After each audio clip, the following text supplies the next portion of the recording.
லூக்கா எழுதின நற்செய்தி நூல் 23ஆம் அதிகாரம் 34ஆம் வசனத்தை நாம் எடுத்து வைத்துக் கொள்வோம். பிதாவே இவர்களுக்கு மன்னியும், தாங்கள் செய்கிறது என்னதென்று அறியாதிருக்கிறார்களே என்றார். இது இயேசு கிறிஸ்துவானவர் சிலுவிலே நமக்காக பாடுபட்டு கொண்டிருக்கும் பொழுது அவர் பேசின முதலாவது வார்த்தை, பிதாவே இவர்களுக்கு மன்னியும். இந்த வார்த்தை யாருக்கு அந்த மன்னிப்பு கொடுக்கிறார் என்று பார்க்கும் பொழுது, இதற்கு முந்தின இரவிலே இயேசு கிறிஸ்துவை பொய் சாட்சி சொல்லி குற்றப்படுத்தினவர்கள், அவரை காரி துப்பினவர்கள், வாரினால் அடித்தவர்கள், இப்படி ஆண்டவரை துன்பப்படுத்தின அந்த இயேசு கிறிஸ்துவை துன்பப்படுத்தின இந்த மக்களுக்கு அவர் என்ன செய்கின்றார்? மன்னிப்பை கொடுக்கின்றார். தமது செவ்வையில் அவர் முதலாவது வார்த்தையாக மன்னிக்கின்ற ஒரு அனுபவம். இன்றைக்கு நம்முடைய வாழ்க்கையிலும் கூட ஆண்டவர் எதை எதிர்பார்க்கிறார் என்றால், மற்றவர்கள் நமக்கு செய்கிற தவறுகளை, குற்றங்களை, விரோதங்களை, தவறான வார்த்தைகளை, பொய்யாக சொல்லுகின்ற காரியங்களை நாம் மறந்து போக வேண்டும், மன்னித்து விட வேண்டும் என்று ஆண்டவர் வேண்டும். சில நேரங்களில் நாம் சொல்லி மன்னிச்சிடலாம், ஆனால் உள்ளத்துக்குள்ளே இருந்து கொண்டே இருக்கும். ஆனால் ஆண்டவராய் இயேசு கிறிஸ்துவானவர் தம்மை கடினப்படுத்தின, துன்பப்படுத்தின மக்களை பார்த்து பிதாவே இவர்களுக்கு மன்னியும் என்று ஆண்டவரிடத்திலே மன்றாடுகிறதை நான் பார்ப்போம். யோவான் 8வது அதிகாரத்திலே ஒரு ஸ்திரியை அந்த மக்கள் எல்லாரும் பிடித்து கொண்டு வருகிறார்கள். இவர் பாவம் செய்து விட்டால் மோசேயினுடைய கட்டளையின்படி, வேதத்தினுடைய சட்டத்தின்படி இவள் என்ன செய்ய வேண்டும்? கல்லெறிந்து கொல்லப்பட வேண்டும். பாவம் செய்து விட்டார் அப்படி என்று இயேசுவிடத்தில் வருகிறார்கள். இவரை குற்றப்படுத்த, இயேசுவை குற்றப்படுத்த வேண்டும் என்று வருகிறார்கள். ஆனால் நாங்கள் நடக்கிறதை பாருங்கள். எல்லாரும் தீர்ப்பு சொல்லுங்க, என்ன செய்ய வேண்டும் சொல்லுகின்றார். அமைதியாக இயேசுவானவர் இருந்து கொண்டு நிற்கிறார், தலை குனிந்து எழுதி கொண்டே இருக்கிறார். இன்னும் சில நேரம் கழிச்சு சொல்லுகிறார்கள், என்னாச்சு, என்ன செய்ய வேண்டும், கொண்டு விடலாமா என்ற ஒரு துடிப்பு இருந்து கொண்டிருக்கிறது. அப்பொழுதும் அமைதியாக பேசிக்கொண்டு அமைதியாக குனிந்து எழுதி கொண்டே இருக்கின்றார். அந்த சமயத்தில் எல்லாருக்கும் ஒரு கோபம் வந்து கொண்டே இருக்கிறது. கடைசியாக அவர் சொல்லுகின்ற, இயேசுவானவர் சொல்லுகின்றார், உங்களில் யாருக்காயிலும் பாவம் இல்லை என்றார். பாவம் செய்யாதவர் யாராயிருந்தாலும் முதலாவது அந்த பெண்மணி மீது கல்லை போடுங்கள், எடியுங்க என்று சொன்னார். சொல்லிக்கொண்டு மீண்டுமாக தலையில் எழுதி கொண்டு இருக்கின்றார். ஒவ்வொருவராக கடந்து சென்றார்கள். சற்று நேரம் கழித்து ஆண்டவர் நிமிர்ந்து பார்க்கும்போது அந்த பெண் மாத்திரம் இருக்கின்றார். அந்த பெண்ணை பார்த்து கேட்கின்றார், உன்னை குற்றப்படுத்தினவர்கள் எங்கே? எல்லாம் போய்விட்டார்கள். குற்றப்படுத்த யாரையும் ஆண்டவர் சொல்லுகிறார், நானும் நினைச்சல குற்றப்படுத்தல, இனிமே நீ பாயம் செய்த போ என்று சொல்லி அங்கே மன்னிப்பை கொடுத்து அனுப்புகின்றார். இதில் நாம் என்ன செய்து கற்றுக் கொள்கிறோம் என்றால், நம்முடைய வாழ்க்கையில ஒருவேளை சட்டங்கள் நம்மை பாவத்திற்குள்ளாக இவன் குற்றம் அடைந்தவன் என்று சொல்லலாம், ஒருவேளை நம்மை பாவம் செய்தவன் என்று சொல்லலாம். ஆனால் அந்த பாவத்தை மன்னிக்கிறவர் இயேசு கிறிஸ்துவானவர்.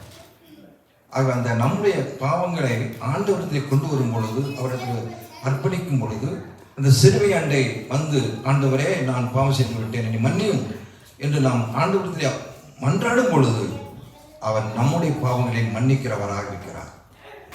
இன்றைக்கு நம்முடைய வாழ்க்கையிலும் சற்று சிந்தித்து பார்ப்போம். ஒருவேளை நாம் மற்றவர்களை குற்றப்படுத்தலாம், ஆனால் இங்கே கற்றுக்கொண்ட காரியம் என்ன? நம்மை சிந்தித்து பார்க்க வேண்டும், நம்மை ஆராய்ந்து பார்க்க வேண்டும் என்று இந்த ஒரு சம்பவத்தின் மூலமாக அறிந்து கொள்கின்றோம். இன்னொரு சம்பவத்தை நான் சொல்ல ஆசைப்படுகின்றேன். சாம்சன் என்று சொல்லக்கூடிய ஒருவன், இவர் மிகவும் பலசாலியாக இருந்தார். இவருக்கு நசரேயன் விரதம். இவருடைய தலை முடியிலே சவரன் படக்கூடாது என்ற ஒரு கட்டளை இருந்தது. பயங்கரமான பலசாலியாக இருந்தான். ஆனால் பாவம் செய்துவிட்டான். பாவம் செய்ததுனாலே அவன் பலவிதமாக தண்டிக்கப்படுகின்றான். கண்களெல்லாம் பிடுங்கப்படுகிறது. இவனை ஏளனமாக சொல்லி வேடிக்கை பார்ப்பதற்காக எல்லாரும் கூடியிருக்கின்றார்கள். அந்த சமயத்தில் அந்த சிம்சோன் என்ன செய்கின்றான்? ஆண்டவரில் மன்றாடுகிறான். ஆண்டவரே, நான் செய்தது தவறு.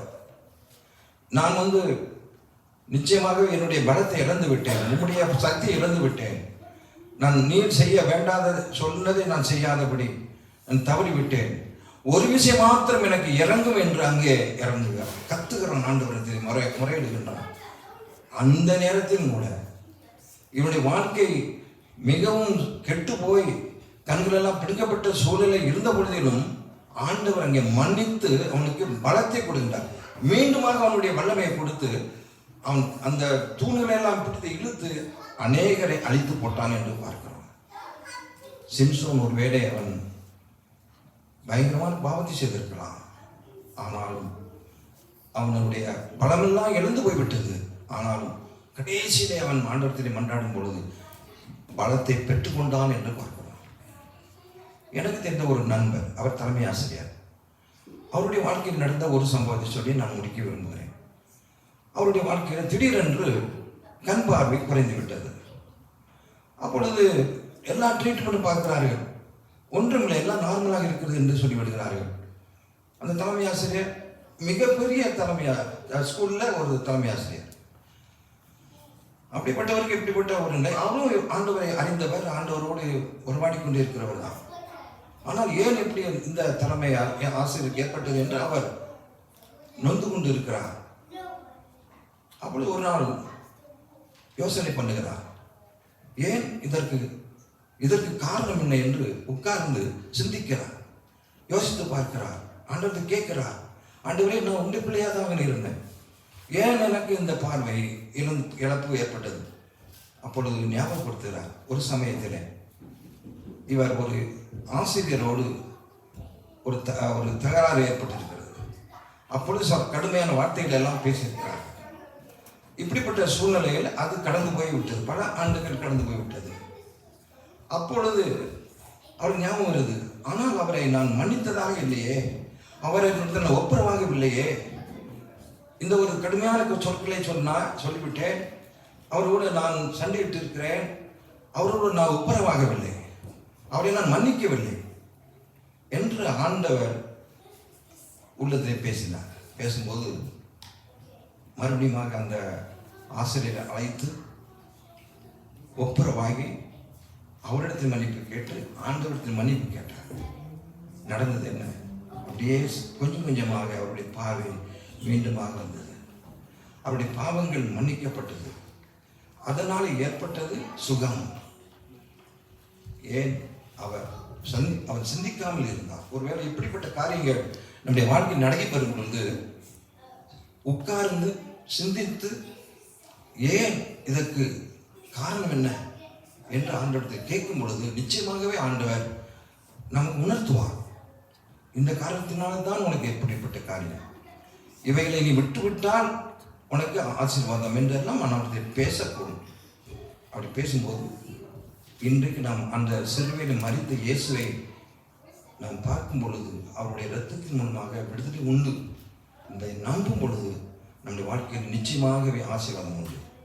லூக்கா 23:43 இன்றைக்கு நீ என்னுடைய கூட பரதேசியில் இருப்பாய் என்று அந்த கல்வனுக்கு சொன்னது போல நாமும் நம்முடைய பாவங்களை மன்னிக்க வேண்டும், நாம் மற்றவர்களுக்கு மன்னிக்க வேண்டும். ஆண்டவருடைய பாதத்தை கேட்டு நம்முடைய பாவங்கள் மன்னிக்கப்பட ஆண்டவருடைய மன்னிப்பு கேட்டு மன்னிப்பை பெற்றுக்கொள்ள வேண்டும். அது மாத்திரமல்ல, மற்றவர்களிடத்திலும் அவருடைய பாவத்தை நாம் தவறுகளை மீறுதல்களை மன்னிக்க நாம் கற்றுக்கொள்ள வேண்டும் என்பதை இந்த நாளிலே கற்றுக்கொள்ள ஆண்டவர் உதவி செய்தார். கர்த்தர் தாமே இந்த வார்த்தைகளை ஆசீர்வதிப்பாராக. ஆமென்.